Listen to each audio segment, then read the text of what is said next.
udaranya panas dan juga lembab. Kalau saya mengucapkan salam, mohon Bapak dan Ibu berkenan untuk menjawab. Assalamualaikum warahmatullahi wabarakatuh. Waalaikumsalam warahmatullahi wabarakatuh. Yang saya hormati Ibu Agustina Indriati selaku Kepala Sekolah SD Negeri 4 Gumiwang Lor. Yang saya hormati Bapak dan Ibu Guru SD Negeri 4 Gumiwang Lor. Pertama-tama marilah kita ucapkan puja dan puji syukur kehadirat Allah Subhanahu wa Ta'ala yang mana telah melimpahkan rahmat serta hidayahnya sehingga pada siang hari ini kita dapat mengikuti kegiatan hari ini dalam keadaan sehat walafiat.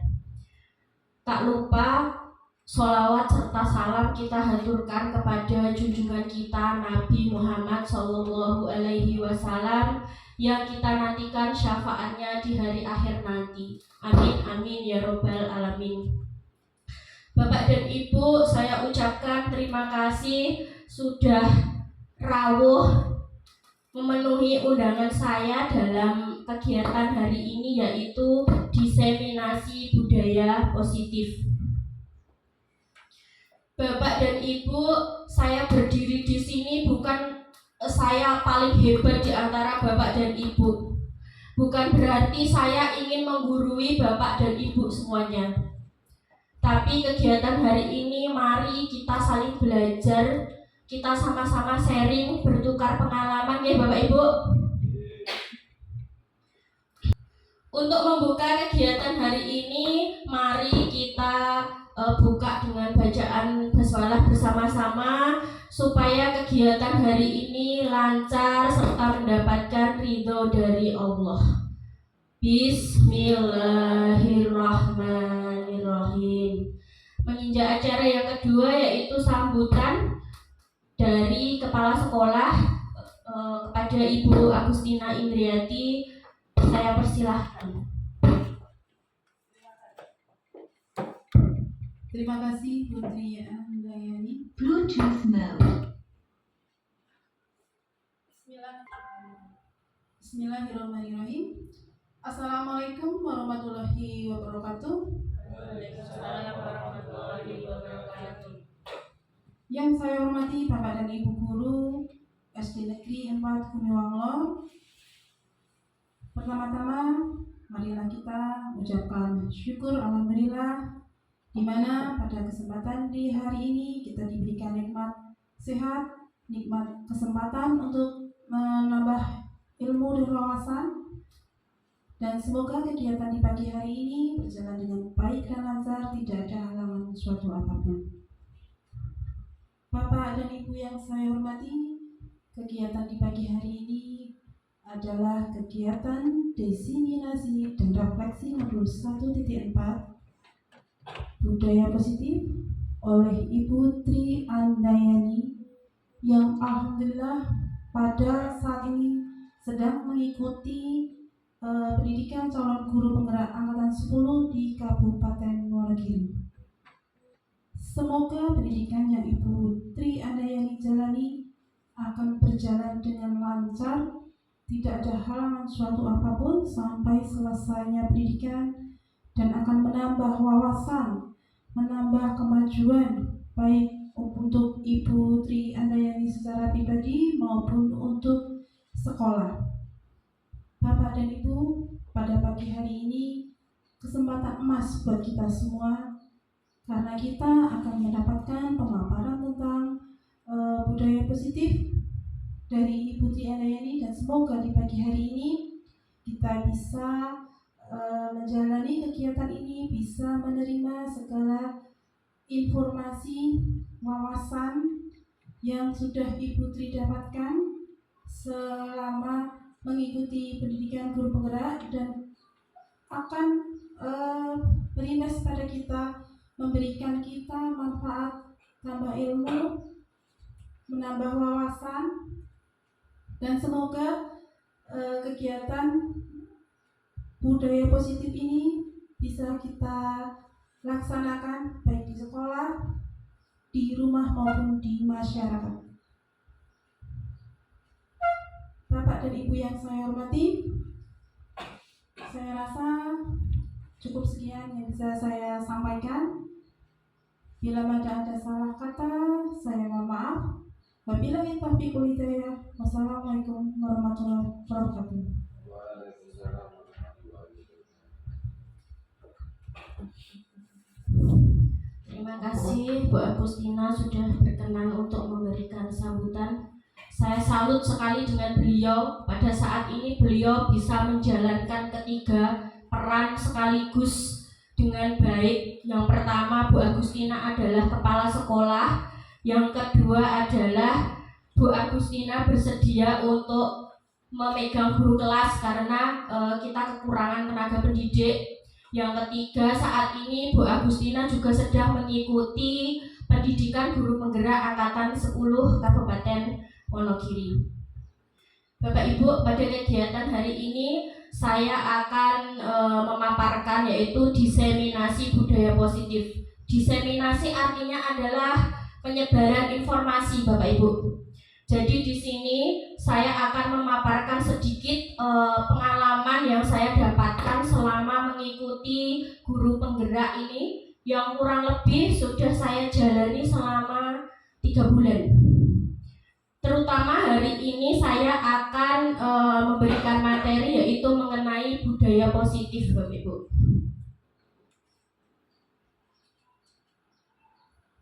Tujuan pendidikan. Menurut Bapak Pendidikan yaitu Ki Hajar Dewantara, tujuan pendidikan adalah menuntun segala kodrat yang ada pada anak-anak agar mereka dapat mencapai keselamatan dan kebahagiaan yang setinggi-tingginya baik sebagai manusia maupun sebagai anggota masyarakat. Oleh sebab itu, pendidik hanya dapat menuntun tumbuh atau hidupnya kekuatan kodrat yang ada pada anak agar dapat memperbaiki lakunya, bukan dasarnya hidup dan tumbuhnya kekuatan kodrat anak. Bapak Ibu, apa makna menuntun? Membimbing. Apalagi Bapak Ibu? Mengarahkan. Ya, betul sekali. Bapak Ibu, sebenarnya seorang anak itu terlahir sudah memiliki keunikan masing-masing, Bapak Ibu. Jadi antara anak satu dengan yang lainnya itu belum tentu memiliki kebutuhan yang sama, bisa saja berbeda. Mereka juga punya minat, bakat, dan berbeda. Maka tugasnya seorang pendidik yaitu kita mengarahkan, kita membimbing anak-anak tersebut sesuai dengan kebutuhan, sesuai dengan minat dan bakatnya. Namun kita tetap menjadi pamong, Bapak Ibu. Jadi kita tetap mengarahkan anak supaya mereka tidak kehilangan arah, tidak kehilangan jati dirinya, sehingga dia bisa membahayakan dirinya sendiri. Anak itu juga bukan tabula rasa, Bu. Ada yang tahu tabula rasa itu apa? Kertas kosong. Arti tabula rasa kertas kosong. Jadi seorang anak itu bukan tabula rasa, bukan kertas kosong yang kemudian datang ke sekolah kita harus mengisi kertas kosong tersebut, Bapak Ibu. Tapi anak-anak sudah mempunyai sketsa yang masih samar-samar. Nah, tugas kita sebagai pendidik, Bapak Ibu, kita menebalkan sketsa tersebut yang masih samar-samar supaya menjadi bentuk yang indah, bentuk yang bermanfaat. Seperti itu, Bapak Ibu. Dalam menuntun laku dan pertumbuhan kodrat anak, Ki Hajar Dewantara mengibaratkan sekolah sebagai tanah atau lahan, guru sebagai petani, dan murid sebagai benihnya. Jadi murid ini kita ibaratkan benih, Bapak Ibu. Misalkan benih jagung. Benih jagung akan tumbuh menjadi jagung yang optimal hasilnya ketika benih tersebut kita tanam pada lahan yang subur serta kita rawatnya dengan baik, Bapak Ibu. Kita beri pupuk, kita berantas hama-hama yang mengganggu pertumbuhan biji jagung tersebut. Begitu sebaliknya, Bapak Ibu, walaupun biji jagung itu Jika kita tanamkan pada lahan yang gersang, kemudian tidak kita rawat dengan baik, pasti juga tidak akan tumbuh secara optimal. Ya Bapak Ibu.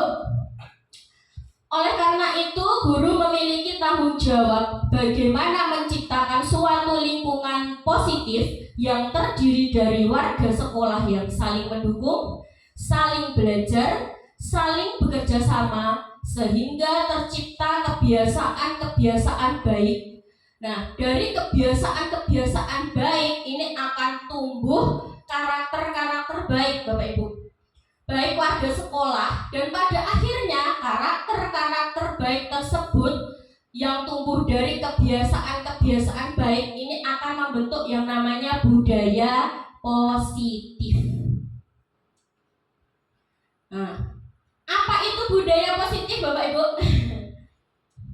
Nah, budaya positif di sekolah yaitu nilai dan kebiasaan-kebiasaan di sekolah yang berpihak pada murid agar murid dapat berkembang menjadi pribadi yang kritis, penuh hormat, dan bertanggung jawab sesuai dengan profil pelajar Pancasila.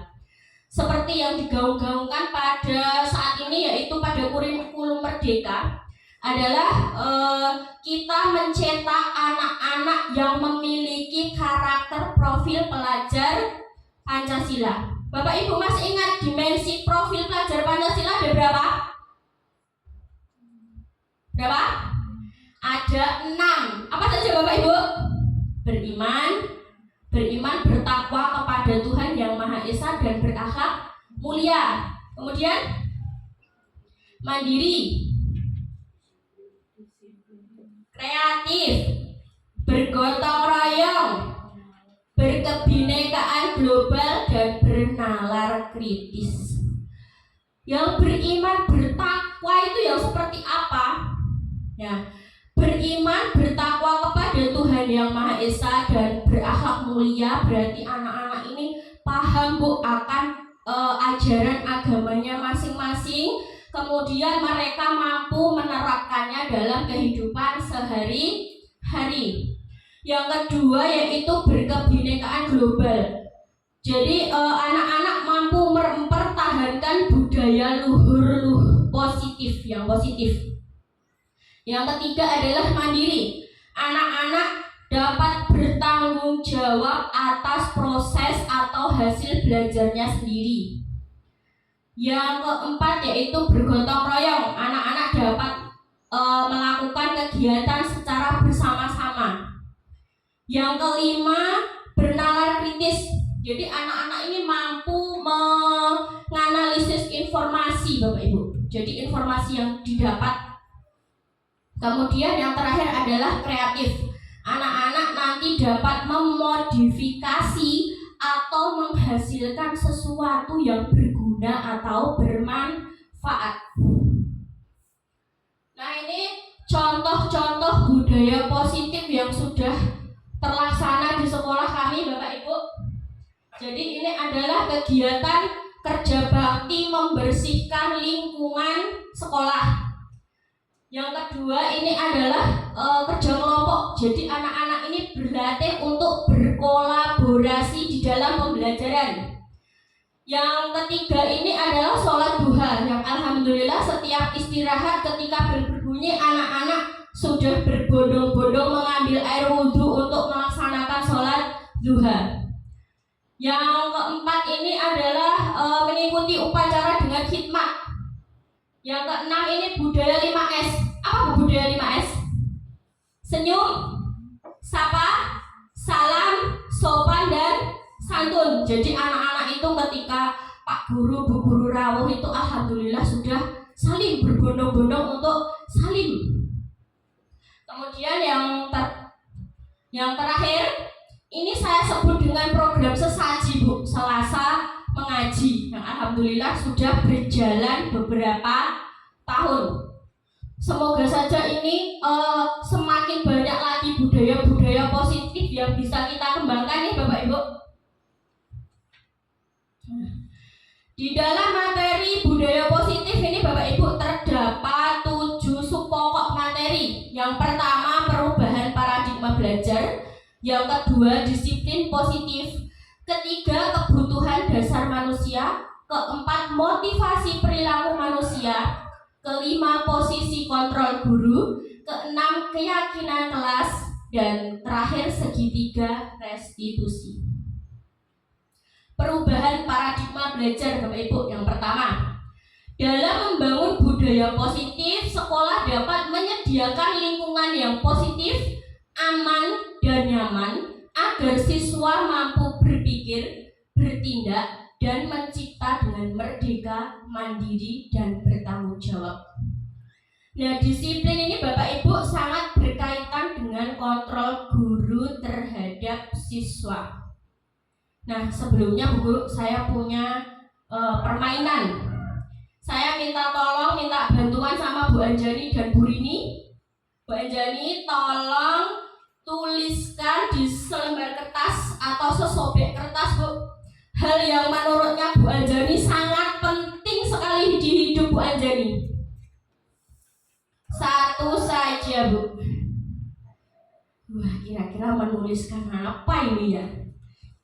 Sudah, Bu, silahkan sobek sedikit saja.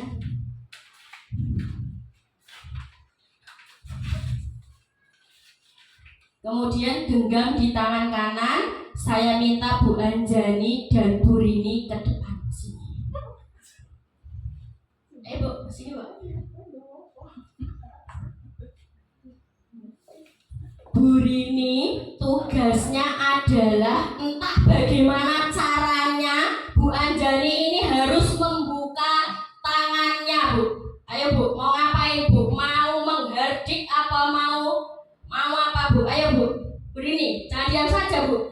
Boleh, Bu, saya minta. Oh, tidak boleh, ini sangat Tidak boleh. tidak boleh. Ternyata Bu Rini pintar sekali merayu, Bapak Ibu. Saya kasih uang Enggak, 300.000. Boleh tidak? Gak mau, Bu. enggak mau. Ancam, Bu. Ancam, Bu. Nanti kalau pulang sepedanya saya kebas loh, Bu. Dan nanti ada bengkel di sini.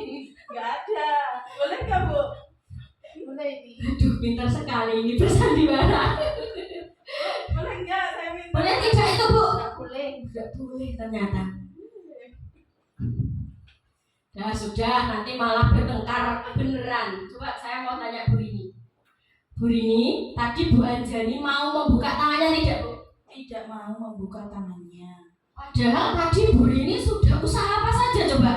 Saya kasih uang 300.000 tidak mau. Berarti dirayu dengan uang tidak termakan oleh uang ini Bu Anjani ini. Bu, gak mau uang ya, Bu ya? Oh, gak mau. Bu Anjani, sini, Bu. Bu Anjani, Iya, kenapa tidak mau membuka tangannya, Bu? ini sangat berharga bagi saya, Putri. Oh, sangat berharga ya, Bu ya. Berarti siapa, Bu, yang berhak mengontrol diri sendiri, Bu? Jadi saya sendiri. Oh, iya, baik. Terima kasih atas bantuannya. Silakan duduk kembali. Jadi permainan tadi Bapak Ibu berkaitan dengan namanya kontrol diri, Bapak Ibu. Jadi meskipun dihardik, tadi sampai dirayu, sampai diancam, ternyata Bu Anjani tidak mau membuka tangannya, Bu. Karena apa? Menurut Bu Anjani, yang digenggam itu adalah sesuatu yang berharga. Luar biasa. Nah, berkaitan dengan perubahan paradigma belajar, Dr. William Glasser akan meluruskan miskonsepsi makna kontrol. Yang pertama yaitu ilusi guru mengontrol murid. Jadi Bapak Ibu, pada dasarnya kita itu tidak dapat memaksa murid untuk berbuat sesuatu jikalau murid tersebut memilih untuk tidak melakukannya. Yang kedua, ilusi bahwa semua penguatan positif, efektif, dan bermanfaat. Jadi penguatan positif atau bujukan adalah bentuk-bentuk kontrol. Segala usaha untuk mempengaruhi murid agar mengulangi suatu perilaku tertentu adalah suatu usaha untuk mengontrol murid tersebut. Nah, dalam jangka waktu tertentu, kemungkinan murid akan menyadarinya dan mencoba untuk menolak bujukan kita, atau bisa jadi murid tersebut menjadi tergantung pada pendapat sang guru guru untuk berusaha. Yang ketiga, ilusi bahwa kritik dan membuat orang merasa bersalah itu dapat menguatkan karakter. Menggunakan kritik dan rasa bersalah untuk mengontrol murid menuju pada identitas gagal. Jadi mereka belajar untuk merasa buruk tentang diri mereka. Mereka mengembangkan dialog diri yang negatif.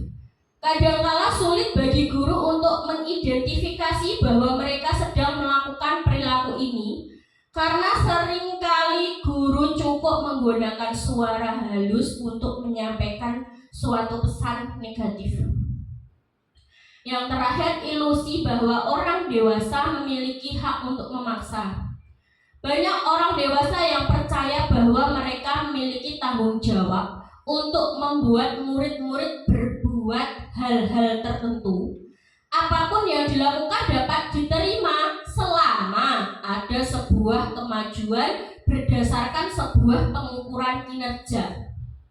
Pada saat itu pula orang dewasa akan menyadari bahwa perilaku memaksa itu tidak akan efektif untuk jangka waktu yang panjang, dan sebuah hubungan permusuhan maka akan terbentuk.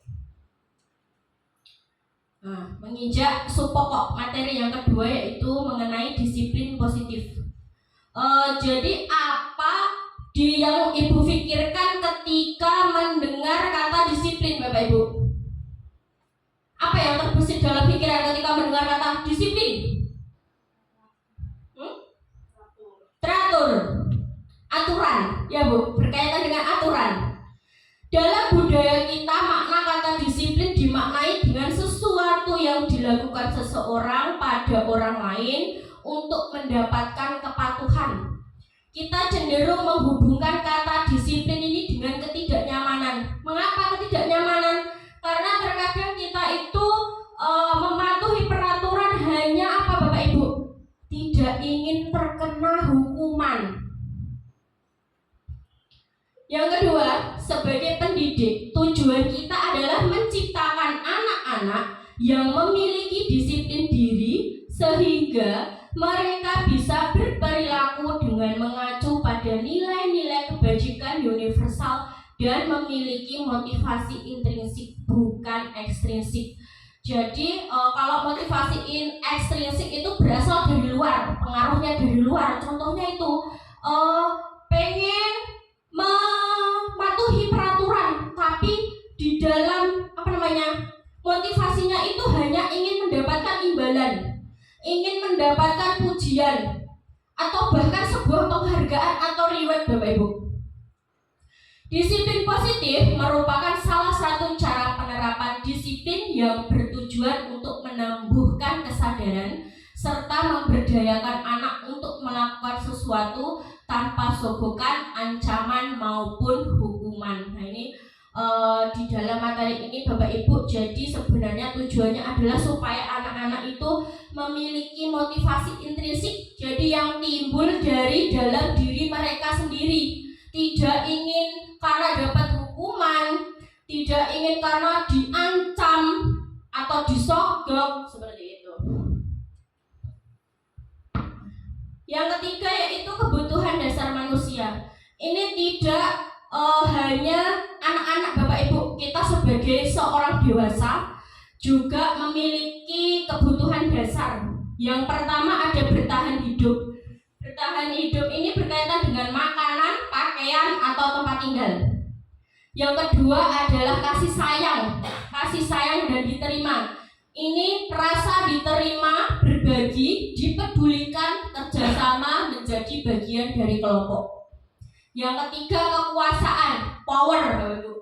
Jadi harga diri, memimpin, berprestasi, ingin berkuasa. Yang keempat kebebasan, mandiri, memiliki pilihan, mencoba hal baru, mengandalkan kemampuannya. Yang kelima kesenangan, bermain, tertawa, antusias, dan semangat. Mengapa ada yang melanggar aturan, Bapak Ibu? Seluruh tindakan manusia itu memiliki tujuan tertentu. Semua yang kita lakukan adalah usaha terbaik kita untuk mendapatkan apa yang kita inginkan. Ketika kita mendapatkan apa yang kita inginkan, sebetulnya saat itu kita sedang memenuhi satu atau lebih dari satu kebutuhan dasar kita, yaitu kebutuhan untuk bertahan hidup, survival, kasih sayang dan rasa diterima, love and belong, kebebasan, freedom, kesenangan, fun, dan penguasaan, power. Ketika seorang murid melakukan suatu perbuatan yang bertentangan dengan nilai-nilai kebajikan atau melanggar peraturan, hal itu sebenarnya dikarenakan mereka gagal memenuhi kebutuhan dasar mereka. Bapak Ibu, jadi ketika kita menemukan anak yang menyimpang istilahnya, itu berarti Bapak Ibu ada satu atau lebih kebutuhan dasar mereka itu belum terpenuhi. Jadi pasti dia melakukan usaha agar bagaimana kebutuhannya semua terpenuhi. Nah, di sini saya punya satu kasus Bapak Ibu. Kasusnya adalah Ibu Santi. Ibu Santi ini adalah guru wali kelas 1 di SD Ceria Bapak Ibu. Sedang kebingungan menghadapi ulah salah satu murid di kelasnya yang namanya Randi. Beberapa anak di kelas 1 telah datang padanya dan mengeluhkan Randi yang seringkali meminta bekal makan mereka dengan paksa. Jika Anda menghadapi situasi seperti Ibu Santi, apa yang akan Anda lakukan? Menurut Anda, kira-kira apa alasan Randi melakukan hal itu? Bapak Ibu, ketika ini memahami kasus, kira-kira mengapa Randi berbuat seperti itu, Bu? Karena apa? Kebutuhan dasarnya ada yang belum terpenuhi atau tidak terpenuhi. Ya nggih Bapak Ibu? Kita lihat. Nah, apakah ketika kita menemui kasus terus kita mengejek anak tersebut, kamu seperti ini, marah-marah langsung seperti itu, boleh Bapak Ibu? Tidak. Jadi dalam penerapan disiplin positif, Ibu Santi sebaiknya mencari tahu dulu alasannya Randi melakukan tindakan tersebut agar mengetahui kebutuhan mana yang sedang berusaha didapatkan oleh Randi. Jadi Randi ini ada kebutuhan dasarnya yang belum terpenuhi. Jadi dia itu melakukan kegiatan menyimpang atau perilaku yang menyimpang. Yang pertama, Bu, mungkin saja ketika ditanya, mengapa Randi kok kamu minta bekal makanan temanmu terus-terusan? Ini yang pertama, Bapak Ibu. Berarti Randi ini ingin kebutuhan dasarnya bertahan hidup terpenuhi, Bu. Mungkin karena jawabannya Randi begini, Bu, karena tadi saya tidak dibawakan bekal oleh ibu dan saya tidak diberi uang saku. Ya. Jadi anak tersebut kebutuhan dasarnya yang ingin terpenuhi adalah bertahan hidup. Mungkin saja Randi lapar, Bu. Merasa lapar dan orang tuanya tidak membawakan bekal makan. Maka ya anak tersebut piye caranya bertahan hidup? Itu tadi dengan meminta bekal teman-temannya. Kebutuhan yang kedua, kasih sayang, Bu. Mungkin saja dengan dia membuat ulah, Bapak Ibu, jadikan teman-temannya pasti lapor sama guru, ya toh? Mungkin saja dia itu di rumah kurang perhatian, Bapak Ibu, kurang kasih sayang, maka dia di sekolah pengen diterima, pengen mendapatkan kasih sayang dengan orang-orang terdekatnya, bisa dengan teman, bisa juga dengan guru. Nah, ini adalah kebutuhan kasih sayang dan diterima. Yang ketiga ada kesenangan. Mungkin saja Randi itu iseng. Karena apa? Seneng deh usil sama temannya, terus temannya wong wedok-wedok kuwi sing diusili dia cemberut. Mungkin dia punya rasa senang, puas, Bapak Ibu, ketika melihat ekspresi wajah temannya. Saya senang sekali Bu kalau melihat Ratwa itu terus cemberut, terus nangis. Nah ini ada rasa kesenangan yang ingin dipenuhi oleh Randi. Yang keempat adalah kebebasan. Mungkin ketika jawabannya Randi, Bu, saya itu dibawakan bekal ibu itu cuma setiap hari nasi goreng, terus sambal bawang, terus dia merasa bosan Bapak Ibu. Jadi Randi ini merasa bosan dengan bekalnya, maka dia ingin meminta bekal teman-temannya yang bermacam-macam. Setiap hari itu kok Fajar itu makannya kok berganti-ganti, bekalnya kok macam-macam. Timbul rasa pengen seperti Fajar, seperti itu.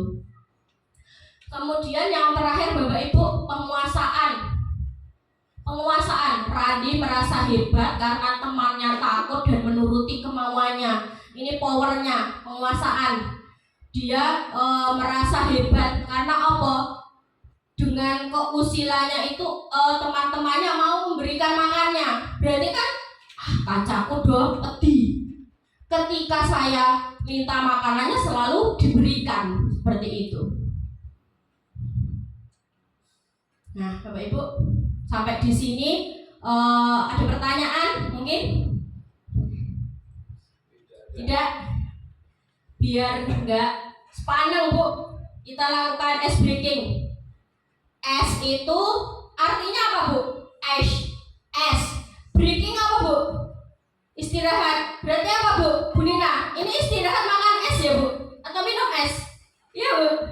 Es breaking berarti apa? Istirahat minum es. Bapak Ibu silakan berdiri.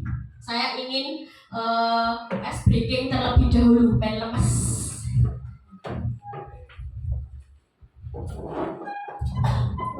Bapak Ibu, ketika saya ucapkan door, Bapak Ibu kembali menembak saya dengan door. Coba ya Bu, door. Ketika saya kasih granat, Bapak Ibu dengan boom, Bapak Ibu seperti itu. Boom. Berarti kalau saya kasih granat 2 kali, ya Bu. Boom, boom. Kok ekspresinya kurang ini? Gitu Bu.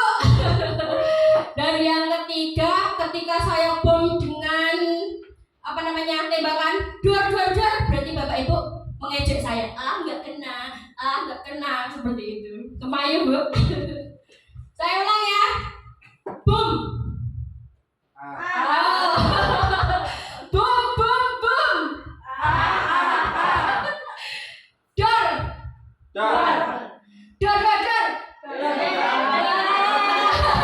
Ayo kurang konsentrasi Bu Agustina. Saya ulang lagi. Boom, boom.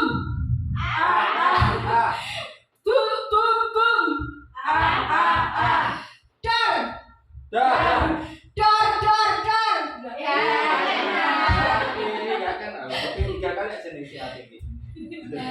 Sudah, terima kasih Bapak Ibu, silakan duduk kembali. Kita lanjut ya Bapak Ibu. Motivasi perilaku manusia itu ada 3. Yang pertama, menghindari ketidaknyamanan dan hukuman. Ini adalah tingkat terendah dari motivasi perilaku manusia. Biasanya orang yang motivasi perilakunya untuk menghindari hukuman atau ketidaknyamanan.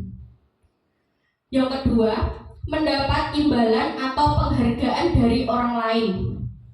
Ini 1 tingkat lebih atas dari motivasi yang pertama tadi Bapak Ibu. Jadi di sini orang berperilaku untuk mendapatkan imbalan atau penghargaan dari orang lain.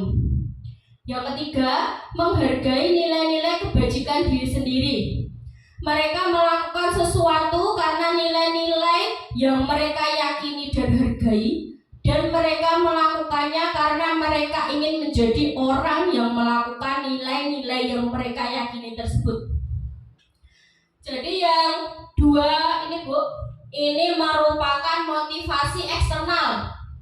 Jadi motivasi yang berasal dari luar. Kalau yang terakhir ini adalah motivasi internal yang timbul dari dalam diri sendiri. Bapak Ibu, sekarang saya mau tanya, Bapak Ibu itu setiap hari datang ke sekolah jam berapa, Bu? Jam maksimal jam 7 ya. Itu karena apa, Bu? Karena ingin mendapat pujian, Aturan. mengikuti aturan, Pak. Iya. Berarti tidak dari internal ya, Pak? Kebanyakan tidak. Jadi Bapak Ibu, kita itu datang ke sekolah lebih pagi. Jangan karena takut nanti saya dipanggil Bu Kepala Sekolah terus saya ditegur. Atau mungkin aku nek teko esok aku kok entuk hadiah saka Bu Kepala Sekolah. Jangan seperti itu nggih Bapak Ibu. Kita harus mempunyai motivasi dari dalam diri sendiri Bapak Ibu. Jadi ketika kita sudah memilih sebuah profesi guru ya Bu, kita berkaitan dengan anak-anak. Jadi motivasi internal ini sangat penting sekali Bapak Ibu. Karena itu kita sebagai guru itu pasti digugu dan ditiru. Ya toh Bapak Ibu. Jadi kita harus memberikan contoh kepada anak-anak itu yang baik. Namun didasari dari motivasi internal Bapak Ibu. Jangan dari luar, jangan dari pengen mendapatkan pujian. Konsep disiplin dengan identitas gagal. Di sini ada hukuman dan penghargaan Bapak Ibu. Hukuman ini menyakitkan, tidak nyaman, murid takut, memaksa, murid menyembunyikan kesalahan, murid nampak rendah diri. Jadi ini tidak bagus. Jadi kita hindari ya Bapak Ibu. Kemudian yang kedua penghargaan. Penghargaan ini kalau berlebihan ternyata juga tidak efektif Bapak Ibu. Jadi bisa merusak hubungan sifat iri. Yang ketiga mematikan kreativitas. Jadi tidak mau mengembangkan dirinya, maunya seperti itu terus. Karena sudah seperti ini saja saya sudah mendapatkan penghargaan. Jadi tidak mau berkembang ke arah yang lebih baik lagi. Menghukum dengan sistem ranking. Di sini sudah tidak ada lagi ya Bu, sistem ranking. Merampas hak menghargai dirinya. Nah ini konsep disiplin dengan identitas sukses. Ada konsekuensi dan restitusi Bapak Ibu. Sebenarnya konsekuensi itu sudah bagus. Di sini konsekuensi adalah penguatan jangka pendek, perlu monitoring berkelanjutan, stimulus respon, murid menghormati peraturan, kehilangan waktu untuk merenungi kesalahan. Tapi masih ada lagi yang lebih bagus Bapak Ibu. Ada restitusi. Nah dengan restitusi itu murid dapat bertanggung jawab perilakunya. Fokus pada pemecahan jangka panjang. Murid menghormati dirinya dan orang lain. Teori kontrol, jadi dirinya yang memegang kontrol. Murid bersemangat untuk memperbaiki kesalahan. Nah, Bapak Ibu, yang kelima ada posisi kontrol guru, Bapak Ibu. Posisi kontrol guru ini ada posisi penghukum, ada pembuat merasa bersalah, teman, pemantau, manajer. Bapak Ibu sudah pernah dengar materi ini mengenai posisi kontrol? Mari kita lihat dulu Bapak Ibu. Posisi penghukum. Penghukum ini biasanya menggunakan nada suara yang tinggi, jari menunjuk-nunjuk, menghardik dan membentak.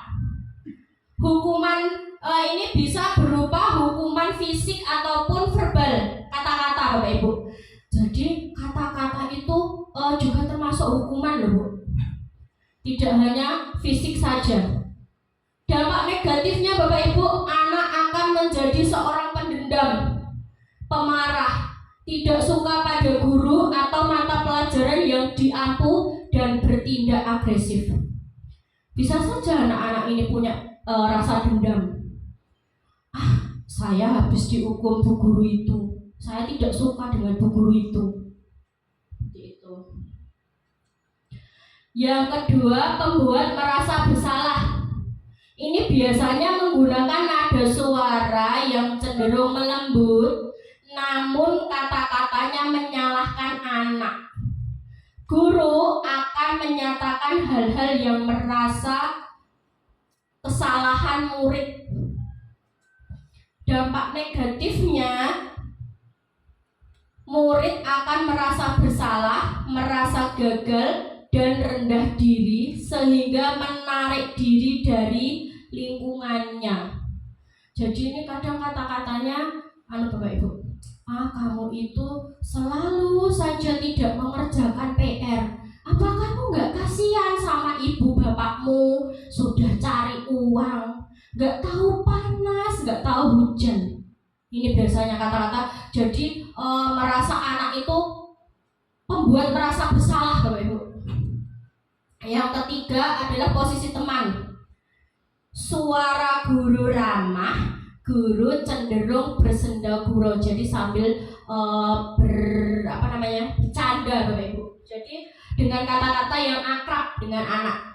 Dampaknya nanti murid akan bergantung pada satu orang. Murid tidak mandiri dan tidak bisa berpikir untuk diri sendiri. Ini biasanya kalau seperti ini maunya cuma sama satu guru tok. Kalau sama guru yang lain kadang malah tidak mau. Kelemahannya itu. Yang keempat, posisi pemantau. Seorang pemantau akan bersuara datar, tidak emosional, tidak bersendagurau, dan tidak menggunakan nada tinggi. Posisi pemantau berdasarkan pada peraturan-peraturan dan konsekuensi. Di sini juga ada dampak negatifnya. Murid akan menghitung konsekuensi dan hadiah tanpa memahami sepenuhnya nilai kebajikan yang dituju. Siswa tidak sepenuhnya mandiri. Ini kalau di posisi pemantau ini cuma sampai bertanya konsekuensinya apa jika kamu tidak mengerjakan tugas tepat waktu. Ini tidak sampai anak bisa mencari solusinya sendiri, Bapak Ibu.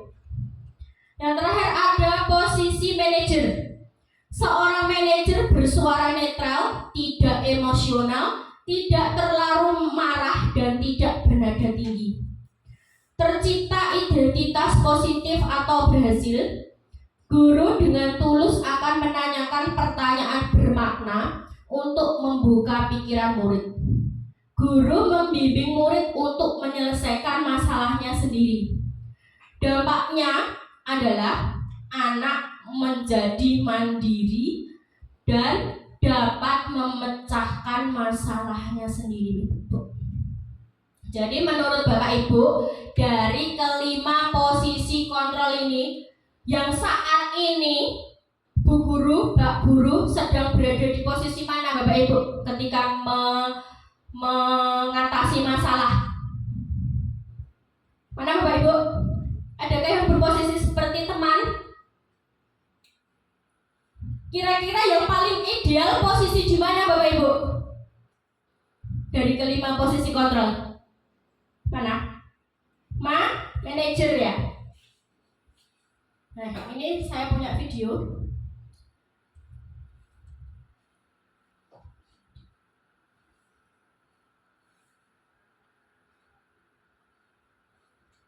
Lambat. Kamu deh, pasti terlambat.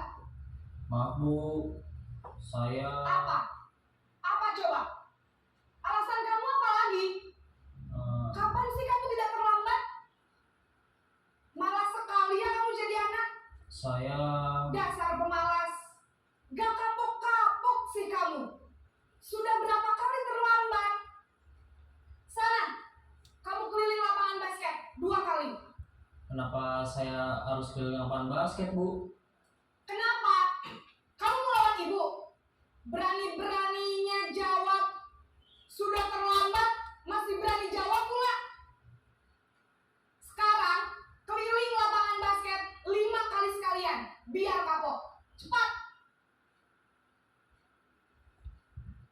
Bapak Ibu, dari video tadi, kira-kira di posisi mana yang dilakukan Bu Guru tadi? Posisi apa, Bu? Penghukum. Karena apa, Bapak Ibu? Menghardik ya tadi dengan verbal atau kata-kata. Kemudian apa lagi? Bu Guru tadi tidak mau tahu alasan si anak terlambat. Betul nggak, Bapak Ibu? Video yang kedua.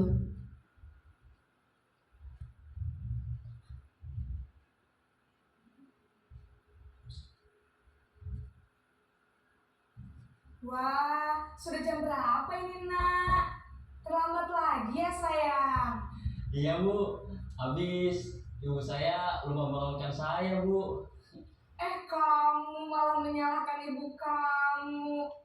Kamu bukannya anak yang larinya paling kencang.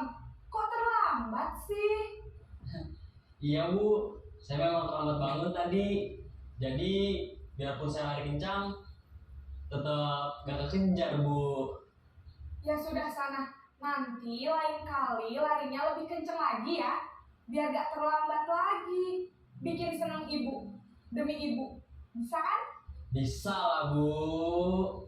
Ya sudah sana masuk kelas. Ibu beresin urusan absen kamu. Kamu ini ada-ada saja. Nah, kalau untuk video ini kira-kira posisi mana Bapak Ibu?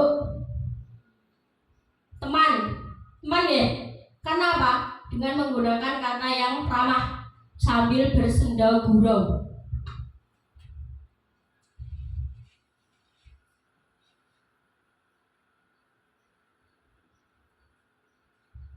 Video yang ketiga. Apa peraturan sekolah kita tentang jam berapa kita harus masuk sekolah, Nak? Kita harus di sekolah jam 7 Bu. Iya betul, sekarang sudah jam 7.20. Kalian sudah tahu konsekuensinya jika terlambat hadir? Paham Bu, saya harus tinggal kelas pas jam istirahat selama 20 menit. Iya benar, konsekuensinya demikian. Jadi nanti jam 9.30 pas istirahat, kamu harus tinggal di kelas, kerjakan tugas tambahan untuk ketertinggalan kamu, ya? Baik Bu. Ini posisi apa Bu?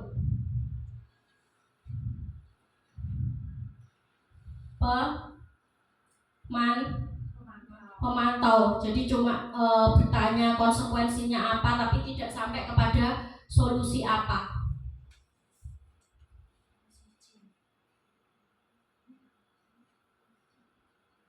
Bu, Selamat pagi, Naren. maaf Bu, saya terlambat. Iya, sekolah masuknya jam 7, sekarang sudah jam 7.20. Jadi sekarang bagaimana ini, Naren? Maaf Bu, saya lupa setel alarm saya semalam. Baiklah, menurut kamu, keyakinan sekolah yang mana yang perlu kamu tingkatkan? Menghargai diri sendiri dan orang lain mungkin ya Bu. Setuju. Jadi, apakah Naren meyakini prinsip saling menghormati tersebut? Iya Bu, saya meyakininya. Apakah Naren bersedia memperbaiki masalah keterlambatan ini? Bersedia Bu. Bagaimana kamu akan perbaiki masalah keterlambatan ini? Saya akan coba untuk tidak lupa menyetel alarm saya Bu. Baik, kalau Naren lupa menyetel alarm di rumah, ada orang yang kira-kira bisa bantu mengingatkan tidak? Ada Bu, kakak saya, Kak Ema. Ada lagi selain Kak Emma? Selain Kak Ema, ada ibu saya. Baik, jadi yang mengingatkan Naren adalah Kak Emma dan ibu kamu ya? Kira-kira akan mulai setel alarm kapan nih, Naren? Setelah pulang sekolah, akan segera saya lakukan. Baik, jadi Naren akan setel alarm untuk bangun besok pagi dan akan diingatkan oleh kakak dan ibu dan Naren ya. Ada lagi yang mungkin perlu dilakukan, Naren? Agar tidak terlambat bangun lagi. Tidak ada Bu. Baik, Naren. Terima kasih untuk kerjasama kamu. Sekarang kamu perlu kembali ke kelas untuk belajar. Baik Bu, terima kasih. Nah, ini posisi apa Bapak Ibu? Manajer. Ini adalah yang paling ideal karena kita mengarahkan anak untuk bertanggung jawab, kemudian mencari solusi dari masalah yang dialami anak tersebut.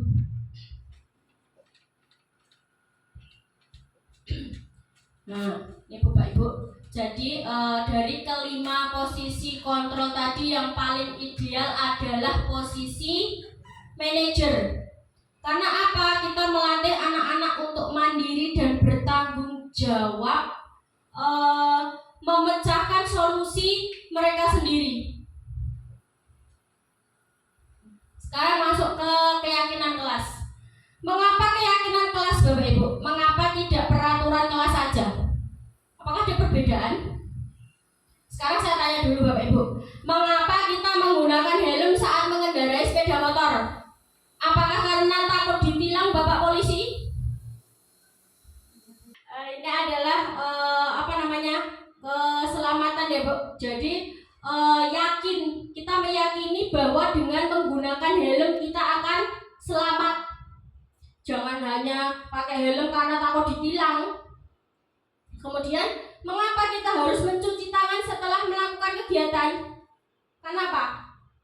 Ini demi kesehatan. Jadi ketika kita mencuci tangan, kita yakin. Jadi kita yakin bahwa mencuci tangan itu bisa membuat diri kita sehat. Tidak hanya kita taat peraturan tok, tapi tidak yakin apa yang kita lakukan ini memperoleh manfaat.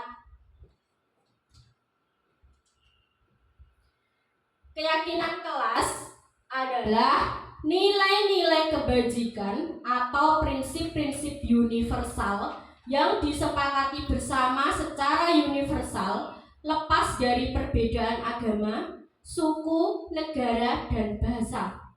Suatu keyakinan kelas akan lebih memotivasi seseorang dari dalam atau intrinsik dan lebih bersemangat untuk menjalankan keyakinan daripada hanya sekedar mengikuti peraturan. Nah, ini yang disebut keyakinan Bapak Ibu, keyakinan kelas. Bagaimana pembentukan keyakinan kelas?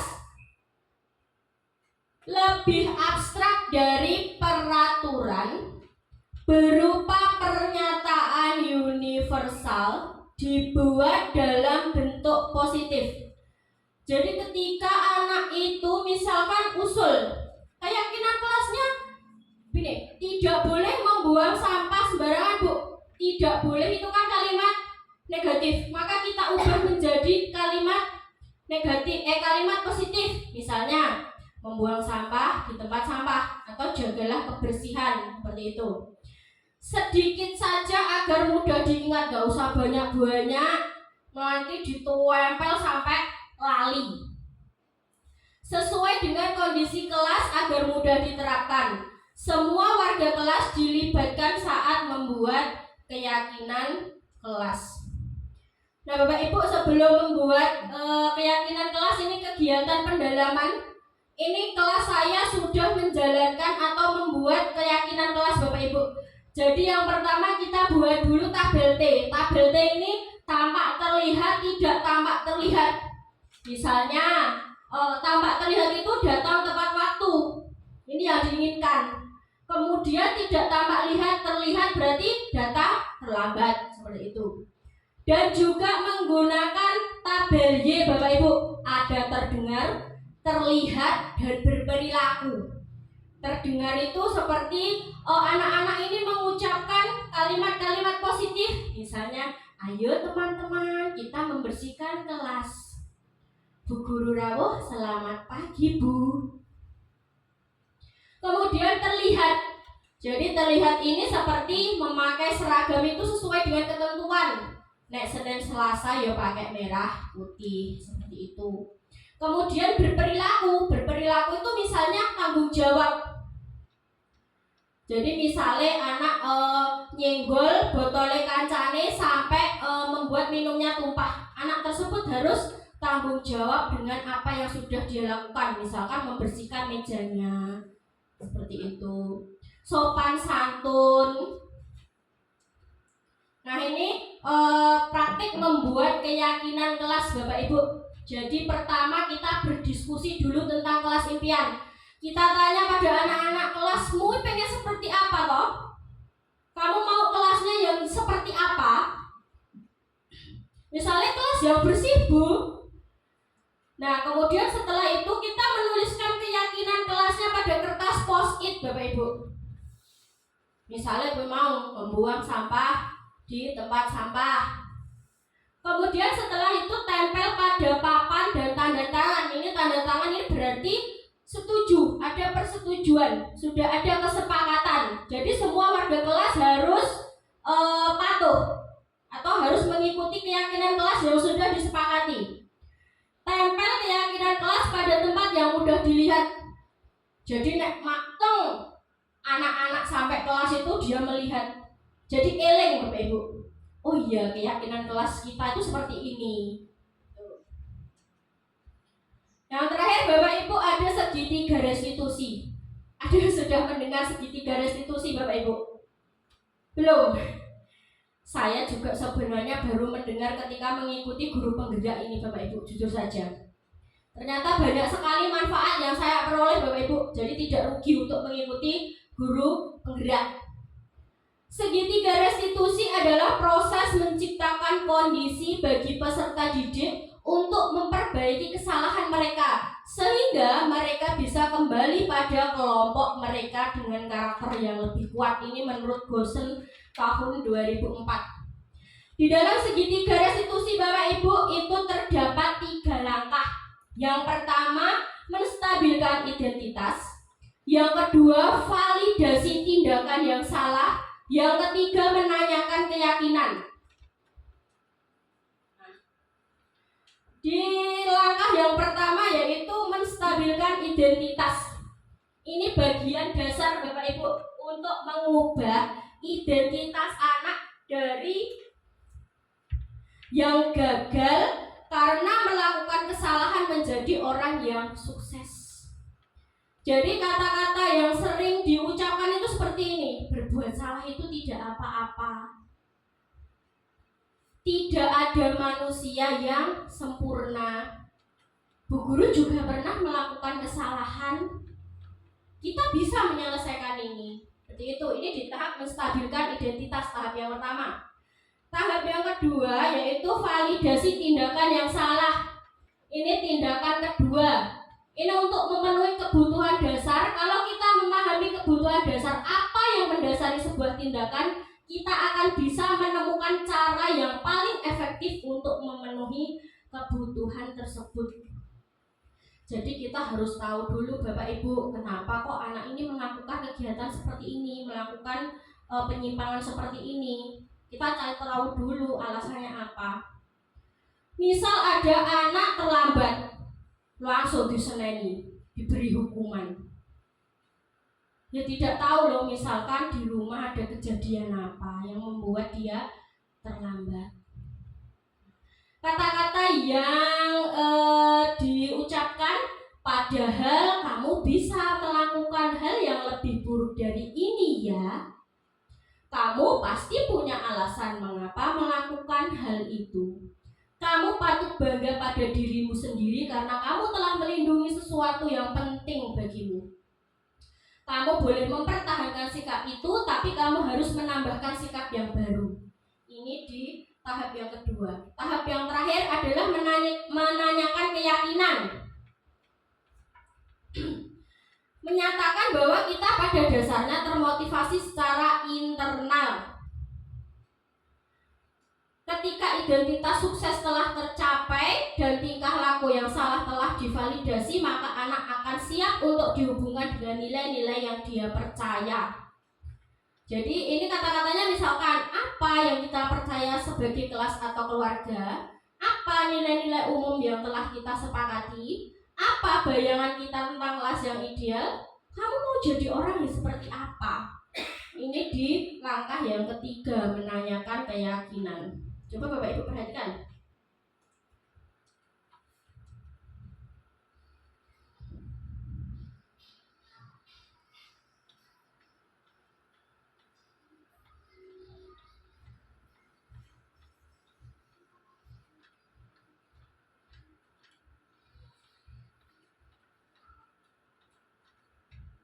Nah, ini ada sebuah skenario Bapak Ibu yang sudah saya lakukan di kelas 1 untuk menangani masalah yang dilakukan oleh anak. Kira-kira apa yang terjadi di dalam video Bapak Ibu? Anak sedang apa itu? Makan saat jam pelajaran. Maka saya ketika menemui seperti itu tidak langsung keluar sana tidak usah pelajaran misalnya. Tapi kita harus bicara empat mata. Kenapa anak tersebut melakukan seperti itu? Nah ini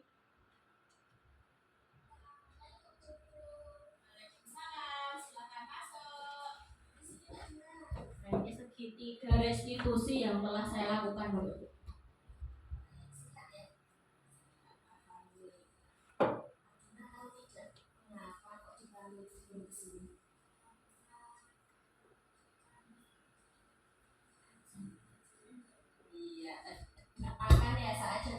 Yang ini menstabilkan identitas Bapak Ibu.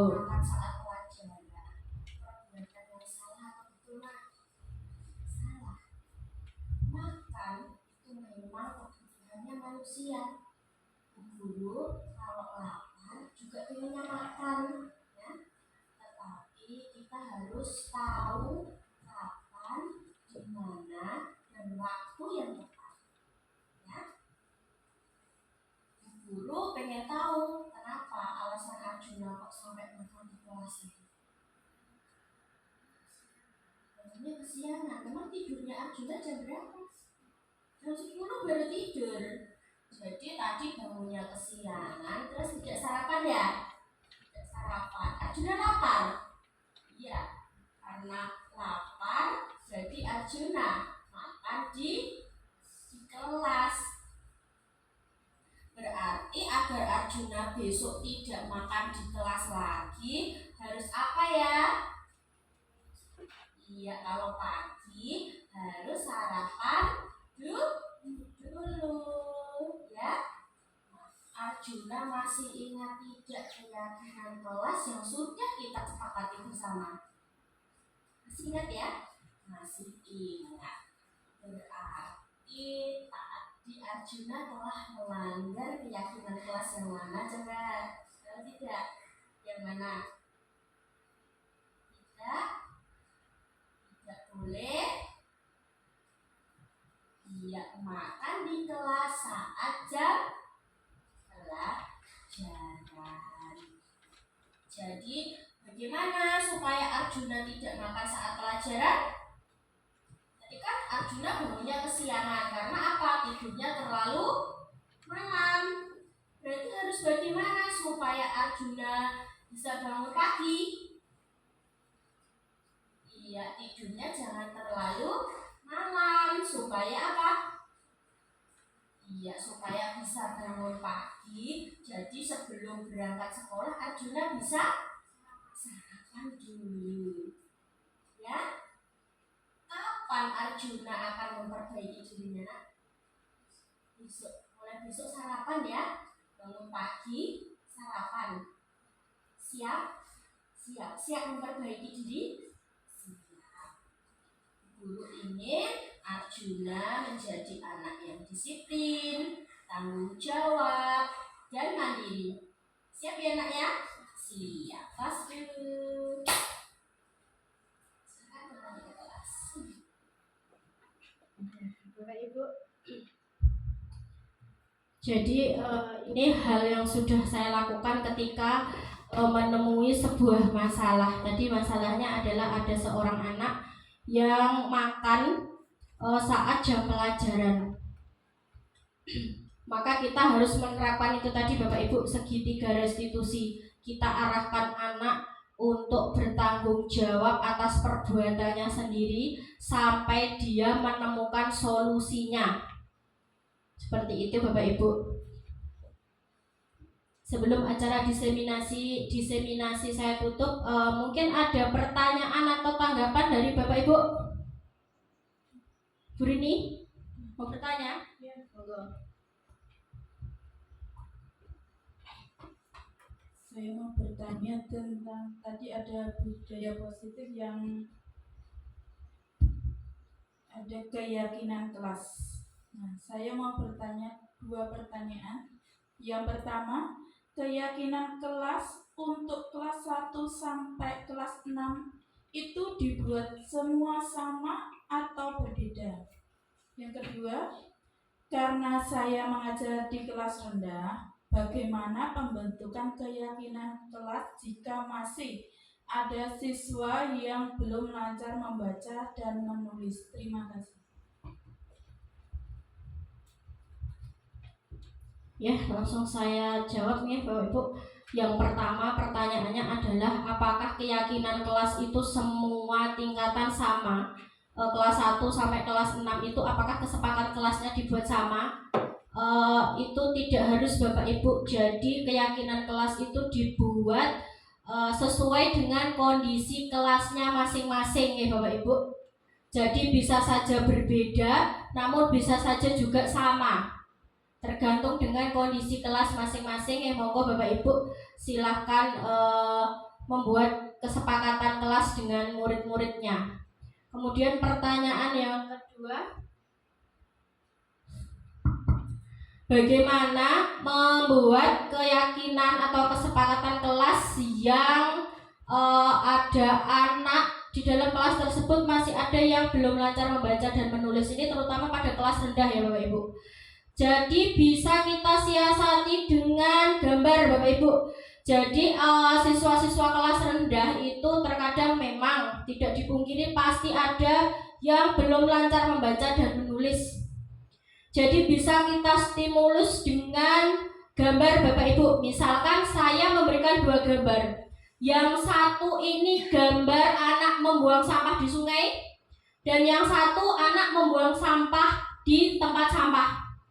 Jadi nanti kita arahkan, misalkan ada anak A. Nah, A mau pilih yang mana? Pilih kelasnya yang seperti apa? Kalau pengen kelasnya bersih, maunya yang seperti apa? Misal anak tersebut memilih gambar yang membuang sampah pada tempatnya. Dan di bawah gambar itu saya akan berikan tulisan Bapak Ibu. Jadi di atas ada gambar, kemudian di bawahnya membuang sampah di tempat sampah, seperti itu. Bisa diterima nggih, Bu? Ada pertanyaan lain? Tidak. Kegiatan hari ini materinya sudah selesai. Saya ingin melakukan refleksi apa yang sudah Bapak Ibu dapatkan atau pembelajaran apa yang Bapak Ibu peroleh dalam kegiatan diseminasi budaya positif ini. Monggo Bapak Ibu yang mau mewakili teman-teman. Pak Jatmiko. Saya.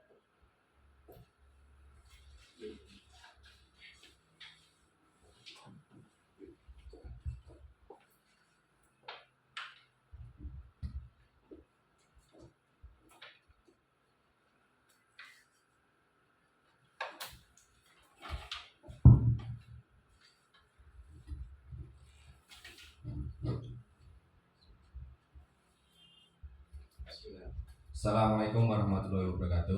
Waalaikumsalam warahmatullahi wabarakatuh. Oke, terima kasih kepada Bu Tri Handayani SPD yang memberikan waktu kepada saya. Saya mewakili dari teman-teman ingin merefleksi kegiatan diseminasi dan refleksi budaya positif yang dilakukan pada pagi hari ini, yaitu menggunakan metode 4F, yaitu tentang fact, feeling, finding, dan feature atau penerapan. Yang pertama, tentang fact atau fakta. Banyak sekali pengalaman yang saya dapatkan pada saat mengikuti diseminasi dan refleksi budaya positif ini, yaitu pada pagi hari ini, bagaimana peran pendidik menuntun laku dan pertumbuhan kodrat anak khususnya adalah di sekolah ini. Dan yang kedua adalah salah satunya dalam menciptakan budaya positif yang berpihak pada anak. Itu yang pertama, tentang fakta. Yang kedua, tentang perasaan. Perasaan saya dalam mengikuti kegiatan ini, saya sangat senang, sangat bersemangat, karena di pelaksanaan hari ini saya mendapatkan pencerahan yang sudah saya lakukan, yaitu khususnya adalah di dalam kelas masih perlu perbaikan ketika menghadapi perilaku menyimpang yang dilakukan oleh siswa itu sendiri. Selain itu juga untuk perasaan yang selanjutnya, saya bangga karena saya memiliki kesempatan untuk belajar kepada Bu Tri Handayani selaku CGP atau calon guru penggerak, bisa berkolaborasi membuat salah satunya menciptakan budaya positif yang ada di kelas saya pada khususnya dan pada umumnya adalah di sekolah ini. Dan selanjutnya untuk binding atau tentang pembelajaran,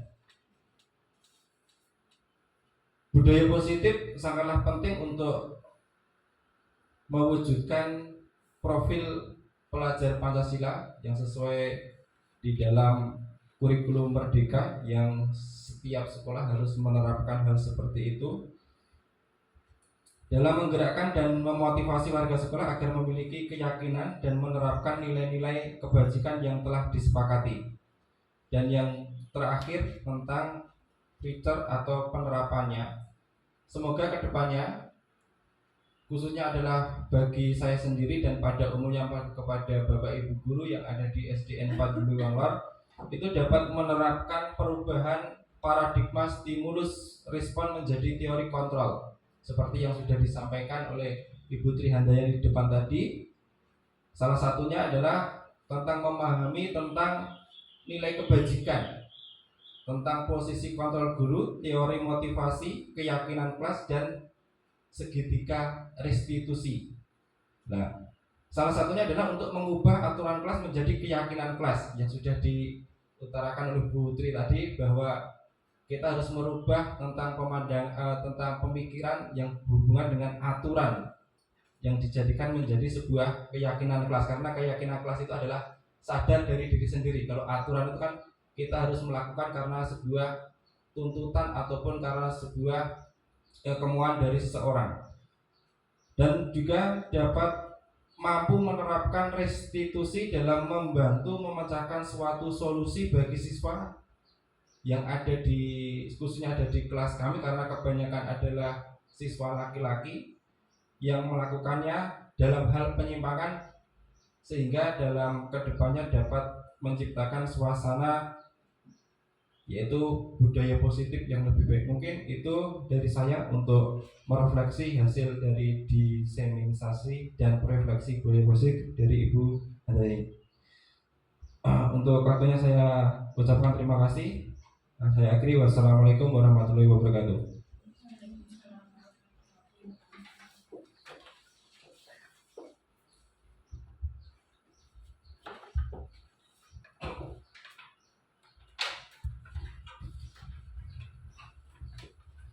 Terima kasih saya ucapkan kepada Bapak Jatmiko yang sudah berkenan untuk mewakili teman-teman Bapak Ibu guru merefleksi kegiatan pada siang hari ini.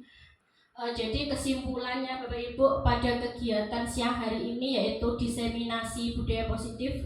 Bapak Ibu, ketika kita menerapkan budaya positif itu memang tidak seperti membalikkan telapak tangan Bapak Ibu. Jadi kita harus berproses, kita harus selalu konsisten dan kontinu Bapak Ibu. Jadi mari kita bergandeng tangan Bapak Ibu. Jadi misalkan satu guru saja yang melakukan, itu pasti hasilnya tidak akan maksimal. Maka mari kita bersama-sama Bapak Ibu, kita bergandeng tangan, kita berkolaborasi agar sekolah kita dapat tercipta budaya positif, sehingga anak-anak itu belajar merasa aman, nyaman, dan menyenangkan Bapak Ibu. kegiatan diseminasi siang hari ini sudah selesai Bapak Ibu. Saya ucapkan terima kasih atas kehadirannya. Kemudian saya juga meminta maaf yang sebesar-besarnya jika dalam penyampaian saya ada kekeliruan baik perkataan maupun perbuatan Bapak Ibu. Saya akhiri kegiatan diseminasi budaya positif hari ini. Wassalamualaikum warahmatullahi wabarakatuh.